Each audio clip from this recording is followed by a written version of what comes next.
Hi friends, ಹಳೆ ಕಾಲಿನ ಹಣ್ಣೆ ಸೊಪ್ಪಿನ ಸಾರು ಮಾಡೋದು ಹೇಗೆ, ಮೊಸರು ಹಾಕಿ ಮಾಡುವುದು ಹೇಗೆ, ಹುಳ್ಳಿಕಾಳು ಮಿಕ್ಸ್ ಮಾಡಿ ಆರೋಗ್ಯವಾದ ಸಾಂಬಾರು.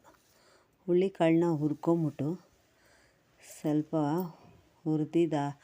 ಹುರ್ಕೊಂಡು 2 ಮೊಸರು ಬೇಕು. 1 ಕಪ್ಪು 4 ಜನಕ್ಕಾಗೋಷ್ಟು ಸೊಪ್ಪು ಕಟ್ ಮಾಡಿಕೊಂಡು ಹುರಿದಿರೋ ಕಾಳನ್ನ 2 ಜೊತೆ ಒಳಗೆ ಬೇಯಿಸ್ಬೇಕು. ಹುರಿದಿರೋದಕ್ಕೆ ಜಲ್ದಿನೇ ಬೇಯುತ್ತೆ.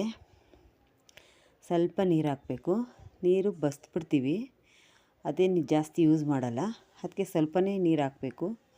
ಕಾಳು ಬೇಯೋಕ್ಕಾಗೋಷ್ಟು 1 ಚೊಂಬು ಹಾಕಿದ್ರೆ ಸಾಕು. 4 ಜನಕ್ಕಾಗೋಷ್ಟು ಮಾಡ್ತಾಯಿರೋದು. 4 ಮೆಣಸಿನ್ಕಾಯಿ ಹಾಕಿದ್ದೀವಿ. ಖಾರ ಇದೆ ಮೆಣಸಿನ್ಕಾಯಿ, ಬೇಕಾದವರು ಜಾಸ್ತಿ ಖಾರ ಮೆಣಸಿನ್ಕಾಯಿ ಹಾಕ್ಕೊಬೋದು, ಖಾರ ಬೇಕು ಅನ್ನೋರು. ಒಂದೇ ಸಲಿಗೆ ಆಗೋದು ಸಾಂಬಾರು, 2 ಹೊತ್ತಿಗಾಗೋದಿಲ್ಲ, ಅದಕ್ಕೆ ಸ್ವಲ್ಪನೇ ಮಾಡ್ಕೊಬೇಕು. ಖಾರಕ್ಕೆ ರೆಡಿ ಮಾಡ್ಕೊಂಡಿರಬೇಕು, ಬೇಯ್ತಾ ಇರುತ್ತೆ. ಕಡಲೆನೂ ಗಸಗಸೆ ಹಾಕ್ಕೊಬೋದು. ಮೆಣಸಿನ್ಕಾಯಿ 4 ಹಾಕ್ಕೊಂಡಿದ್ದೀವಿ, ಮೆಣಸು ಹಾಕ್ಕೊಂಡಿದ್ದೀವಿ, ತೆಂಗಿನಕಾಯಿ, ಬೆಳ್ಳುಳ್ಳಿ, ಕೊತ್ತಂಬರಿ ಸೊಪ್ಪು ಇಷ್ಟನ್ನ ಗ್ರೈಂಡರ್ ಮಾಡ್ಕೊಬೇಕು. ಇದು ಕಾಳು ಬೆಂದಿರೋದನ್ನ ಬಸ್ತಿರ್ತೀವಲ್ವ, ಅದಕ್ಕೆ ಮೊಸರು ಹಾಕ್ಬಿಡ್ಬೇಕು. ಮೊಸರು ಹಾಕಿ ಸ್ವಲ್ಪ ನೆನೆಹಾಕಬೇಕು. ಸ್ವಲ್ಪ ಉಪ್ಪು ಹಾಕಬೇಕು. ಬೇಯುವಾಗ ಸ್ವಲ್ಪ ಉಪ್ಪು ಹಾಕಿರ್ತೀವಿ, ಜಾಸ್ತಿ ಬೇಯೋಕ್ಕೆ ಹಾಕಿರಲ್ಲ ಉಪ್ಪು, ಕಾಳು ಬೇಯಲ್ಲ ಅಂದ್ಬಿಟ್ಟು ಸ್ವಲ್ಪ ಹಾಕಿರ್ತೀವಿ, ಅರ್ಧ ಸ್ಪೂನಷ್ಟು.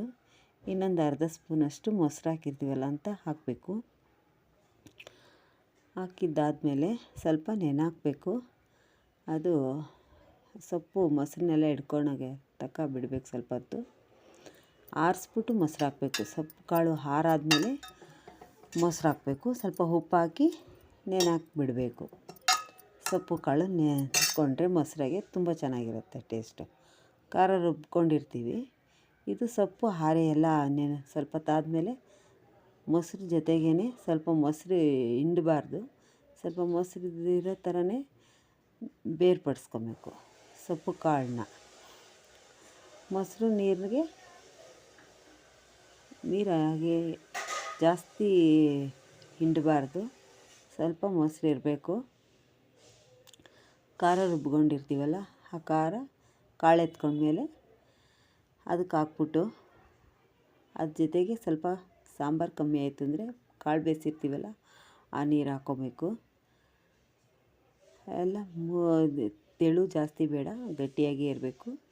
ಬೇಕಾದರೂ ಸ್ವಲ್ಪ ನೀರು ಹಾಕ್ಕೊಬೋದು, ಜಾಸ್ತಿ ಕಾಳು ಬೇಯಿಸ್ತಿದ್ದು ನೀರು ಜಾಸ್ತಿ ಬೇಕು ಅಂದರೆ ಮೆಣಸಿನ್ಕಾಯಿ ಜಾಸ್ತಿ ಹಾಕ್ಕೊಂಡು. ನಾವು 4 ಜನಕ್ಕಾಗೋಷ್ಟು ಒಂದೇ ಸಲಿಗೆ ಆಗೋದದು. ಮಾಡಿದ್ದು ತಿನ್ನೋದು ಚೆನ್ನಾಗಿರಲ್ಲ. ಬಿಸಿ ಬಿಸಿ ಮುದ್ದೆಗೆ ಸಾಂಬಾರು ಹಾಕ್ಕೊಂಡು ಹಪ್ಳನೋ ಬಜ್ಜಿನೋ ಸೈಡ್ಗೆ ಇಟ್ಕೊಂಡು ತಿಂದರೆ ತುಂಬ ಚೆನ್ನಾಗಿರುತ್ತೆ ಹಳೆ ಕಾಲದ್ದು.